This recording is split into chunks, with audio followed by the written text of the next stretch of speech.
Hi everybody, it's Margitt. Today I'm going to be talking about mothers and daughters and boundaries. Healthy boundaries are really important for mature adults, but us mothers kind of have a little bit of difficulty and challenge when our adult children begin to have their own boundaries. It is one of the most interesting relationships because when they're little, there are no boundaries. They are completely dependent on us for everything. And we go through a very challenging time between the teen and the young adult years where that relationship needs to change. It has to change or it will not be, it'll be dysfunctional. It won't be healthy. And a lot of times we just don't know how to do that. It's how do you let them go when you know they're going into the abyss, when you know they're going to make the shittiest choices ever. They're not mature enough, they're not this, they're not that, they're not whatever. And that you know best. And of course, I'm a mom too. I think I know the best for my children. But my oldest has taught me over and over again that that is not true. That every shitty choice and experience that he's had has allowed him to grow, make better choices and mature and take responsibility for himself. And these are things that I could not give him. With every love that I have for this child and this young man, I can't give that to him. Even though I wish it. I can't give him those experiences that he needs outside of the family. And so today I wanted to share about an experience that I had with my daughter. I'm going to truly try to take it from my observance. I do have her permission to do this. And I see the silver lining behind it because now we live in an era post-2020. It can be very traumatizing out there. It's very unknown. It feels very unsafe. And as mothers, it is very difficult to let go. It was difficult to let go 4 or 5 years ago when my son was in high school and going into college. But now, after 2020, this is a different ballgame. And I wanted to share my experience of really having to let her go into this complete shit disaster and see the silver lining now that we're coming out of it. So my daughter was second year in college last year. When she was leaving, there were a lot of rules that were in place for her to go back. And so a lot of the kids that were going back had to conform to these certain rules. And she continued to jump through the hoops. And when I would see something that she was doing that I just thought was batshit crazy, I would say something and she would say, "Stop, stop. Don't start, Mom." And I bit my tongue and I left it alone. And if I brought it up again, she would say the same thing and I just left it alone. And so I continued to let it go, saying she's she's growing up, she's having this experience, and she always knows that she can come home. Like she can come home, she can go to a different university, she can get an apartment, like whatever it is, she knows that she has options. And I made sure and clear that she knew that there were options. She wasn't stuck ever in one place. So second semester came, she was going back to school in January. I remember being on the driveway and saying, "I can't believe I'm letting my daughter go back to prison. It feels like I was allowing my daughter to go to a prison or some kind of camp, and they were just trying to conform her.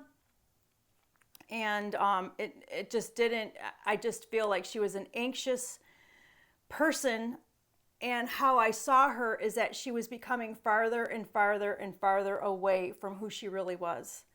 That jumping through all these hoops was just taking her away and away and away from her real truth. And it made me sad, but I had to continue to trust it. And I had to have a lot of faith, more faith than I ever had, that she's going to be safe and that she's going to be okay. Now, part of me could have said, "You're not going back there. You got to stay home. We're not paying for school. This is ludicrousy." And part of me had to rise above it and say, "You got to trust this. yes, this may be causing trauma, but who are you to judge what experience she's supposed to be having right now?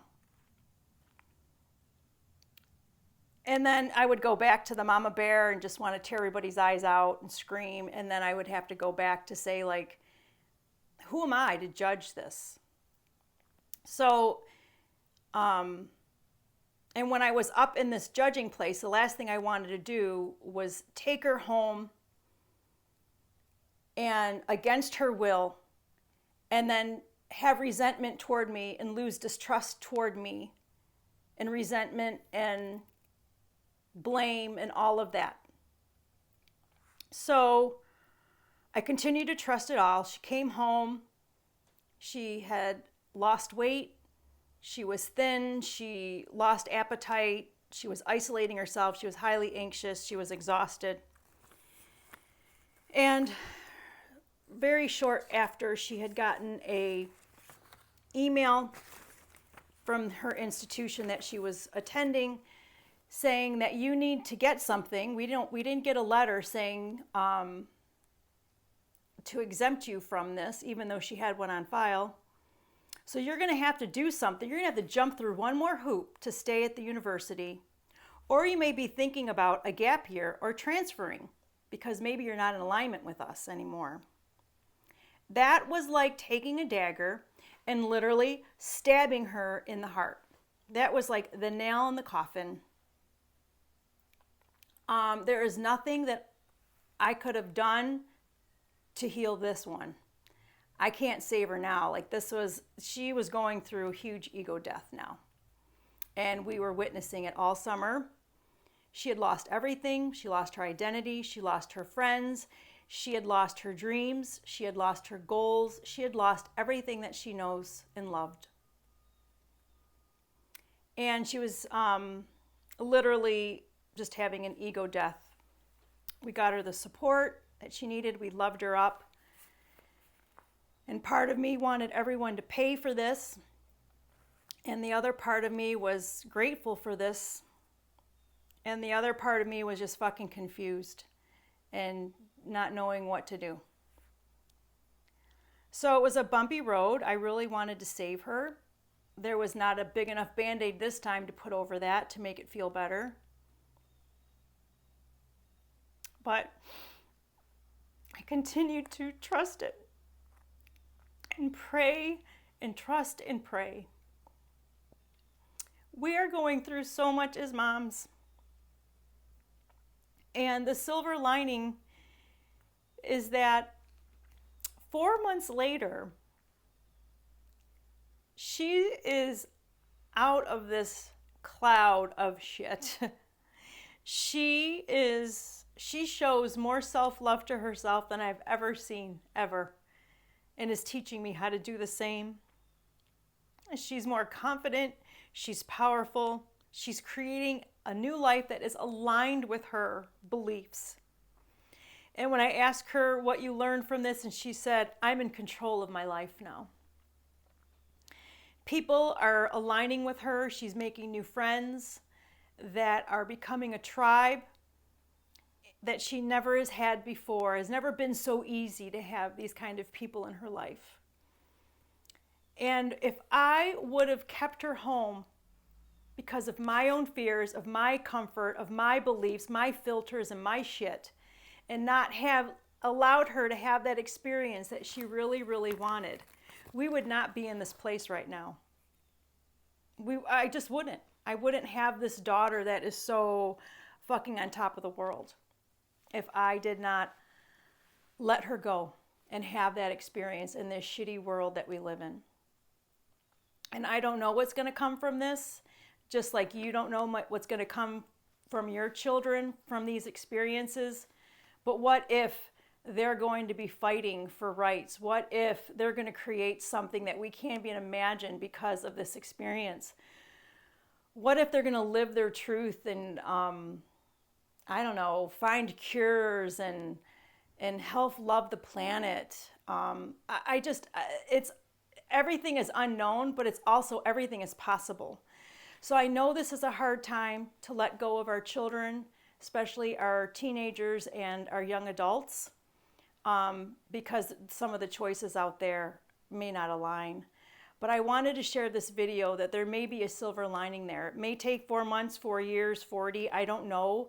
But I have to trust that what we're experiencing and what our children are experiencing is happening for a reason. And the more we allow them and let go, the easier it is for them, because not letting go and staying in control is enabling them from living their truth. I came from codependency, family. I understand it. I've been breaking the chains for decades, and I never wanted that hold on my children. And now I have to, now it's in my face. It's saying, oh yeah, you think that you've healed from that, so here it is. And I'm not making it about me, but I have to start living it. And I am, and I see the beauty in it. It's not easy. It is not easy, but we're in it together. We're not alone in this game. We've got each other. Just continue to love and support one another. And I love you, and I'll see you next time. Take care.